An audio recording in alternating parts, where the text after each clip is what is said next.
The most ancient scriptures of the Hindu religion, the Vedas, are recognized as the earliest documented literature of mankind. It is affirmed that the Vedas are the very first Hindu scriptures, but the flow of the written word would never stop in Hindu philosophy. The Vedas are regarded as literature immortal. The word Veda originated from the root Vid, which means to know. The Veda scriptures are considered to be the divine knowledge perceived by the ancient sages, Rishis, regarded as the great truths and passed on by word of mouth from one generation to another.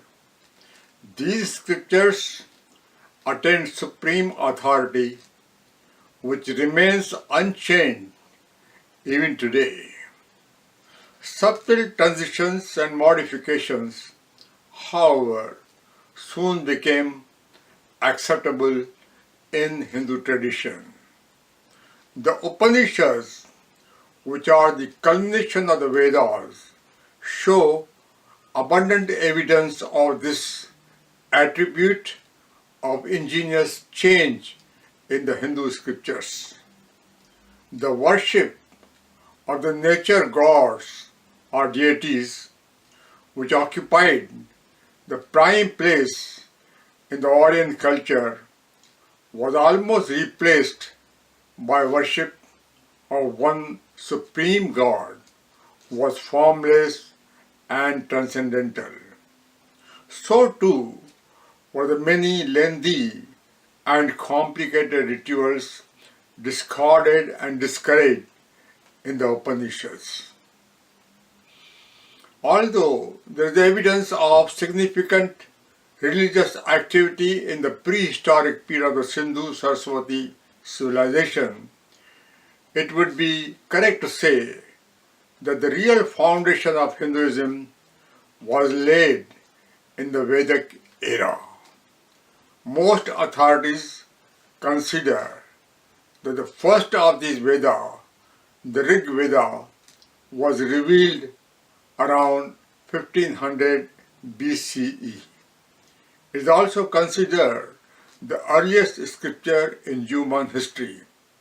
It is believed, however, that these psalms of wisdoms were disclosed over many centuries, memorized and orally conveyed from one generation to another within priestly families, then finally written down in the Vedic Sanskrit language Brahmi about 1,000 years later. This would afterwards develop into the classic Sanskrit in the early part of the first millennium. As previously mentioned, one single individual did not create the Vedas. A series of learned sages, the Rishis, sat on the river banks, the mountain tops, and in the forest for extended periods of time. Thus, Hinduism was established by many an enlightened soul spread across millennia. Rishis performed austerities, contemplated and meditated, seeking solutions for the eternal problems of mankind. They would establish a spiritual union with the divine and be inspired with the revelations from their inner selves. These inspired thoughts and ideas were then passed on from father to son or from teacher to pupil as Shrutis, the revelations. The word Shruti is evolved from the root Shru, which means to hear. It is said that the gods dictated the Vedas and sages first heard them internally and then passed them on. The authorship of these earliest scriptures is regarded as non-human aporia in origin. Professor Mac Muller has stated, one feels certain that behind all these lightning flashes of religious and philosophical thought, there is a distant past and a dark background of which we shall never know the beginning. Recent evidence suggests that the Rig Veda may have been created in the form of a spoken word Shruti as early as 10,000 years ago or even earlier. Hindus believe that only the spiritual seers of highest purity, Rishis, perceive these inspirational thoughts almost as naturally as fruit is produced from a flower out of the mysterious center. Ancient Rishis worshipped gods of nature in the Vedic era. Sun or Surya is the pivotal god. Hindu sages recognize the vital significance of solar energy in man's life.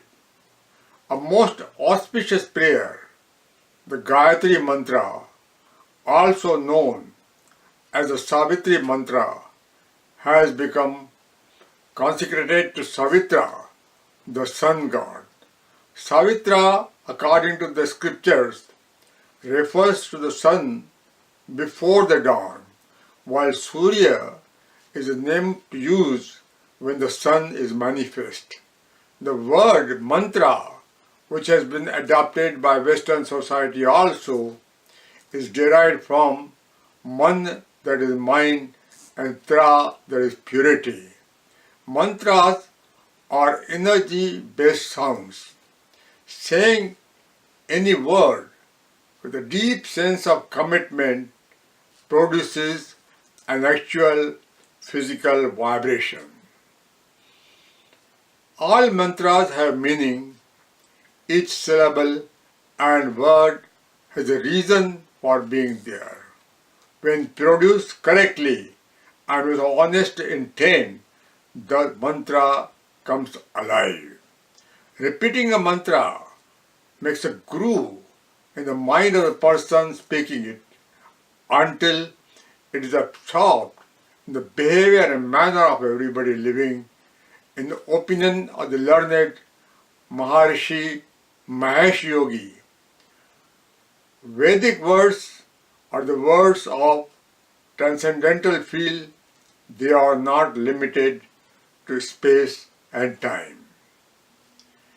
Special importance has also been given to god Varuna, the lord of order, Ruta or Rita. Hindu Rishis conceived the phenomenon of the cosmic order of the divine as the dharma or righteousness.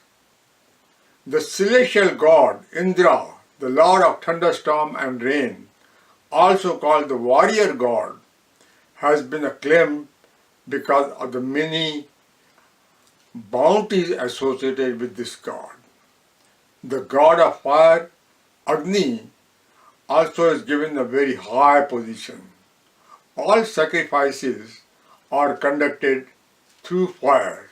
Through the virtue of fire, the elements would disperse in all the cosmos and will come back to us in mystic, refined way. In the Vedas, there is mention of Lord Shiva as Rudra, the god of storm, associated with destruction. In ancient times, animal sacrifice was common.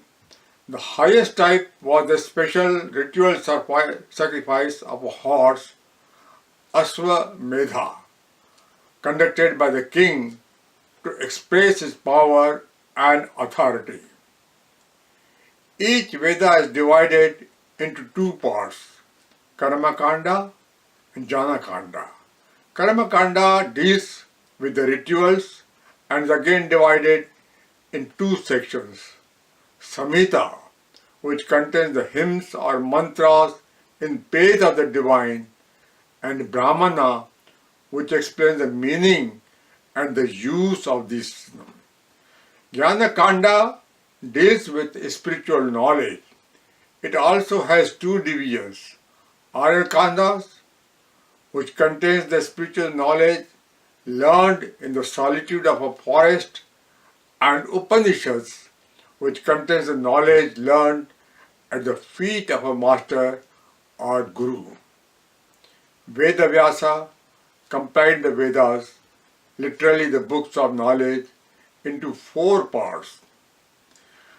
Rig Veda, it contains the hymns of knowledge, the knowledge of the divine in the form of mantras and ruchas.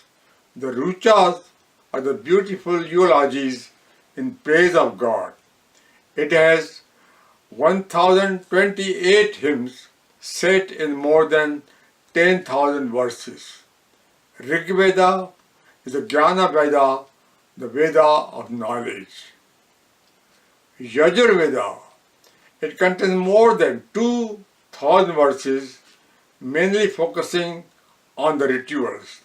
Sacrifice is one of the most important parts of this Veda. Yajur Veda is also called the Karma Veda, the Veda of deeds or rituals. Performance of rituals sows the seeds of good deeds in life. Samaveda, it contains nearly 2,000 verses, mostly from the Rig Veda, set to music. It is also called the Veda of Upasana, worship. The worship ceremonies stabilize the ever-wandering mind towards divine thoughts and prayers. Classical Indian music originated from this Veda. Atharvaveda contains more than 6,000 verses. It deals with science and many other secular subjects. Each Veda has also its own Mahakavya, which narrates the grand truth of the Vedic philosophy. Rig Veda, Prajatanam Brahma, divine consciousness is the supreme reality. Yajur Veda, Aham Brahmasmi, I am Brahman. Samaveda, Tat Tvam Asi, that thou art. Atharvaveda, I am Atma Brahman. The Atman or soul is Brahman. Along with the main body of the Vedas, the Upadvedas or secondary Vedas were created. These contain more secular sciences such as the science of life, Ayurveda, and the Vedic mathematics. Each Veda has its own Upaveda. The Upaveda included in the Rig Veda, Ayurveda as it is called, deals with medicine and health. The Upaveda in the Yajur Veda is Dhanur Veda, which is concerned with archery and the military. The Upaveda in the Samaveda is Gandharva Veda, which deals with music. The Upaveda in the Atharvaveda is Tapatyas Veda, which is concerned with astronomy, astrology, engineering, and mathematics. The Gandharva music of the Samaveda may have been the beginning of this fine art by mankind. The classical notes of this period have remained an inspiration for all music lovers through the centuries. India has become the first land to use the system of notations. Vedic mathematics is based on the harmony and perfect precision of the celestial movement. It has been observed historically that after the Muslim invasion, Hindu scholars were called to Arabia in the 7th to 8th century CE to demonstrate Vedic mathematics, which was later carried to the West and all over the world. Aryabhatta, 476 to 520 CE, was the first mathematician to try to explain the causes of the eclipse. Astrology, or Jyotish Vidya, has occupied considerable attention in Hindu religion. Although there are no scientific evaluations about this study, some of the revelations are amazingly correct in detail. In Hindu theology, the old scriptures and their teachings were never defied or contradicted, albeit subtly modified. They were always revered. Never totally discarded, the old scriptures continue to remain in synergy with the new ones as considered suitable. In this transition from the old to the new, violence remained absent and was discouraged in all forms. This gentle evolutionary change, besides, sowed the seeds of utmost respect for the elderly in Hindu family culture, a trait that has become a unique feature in Hindu society.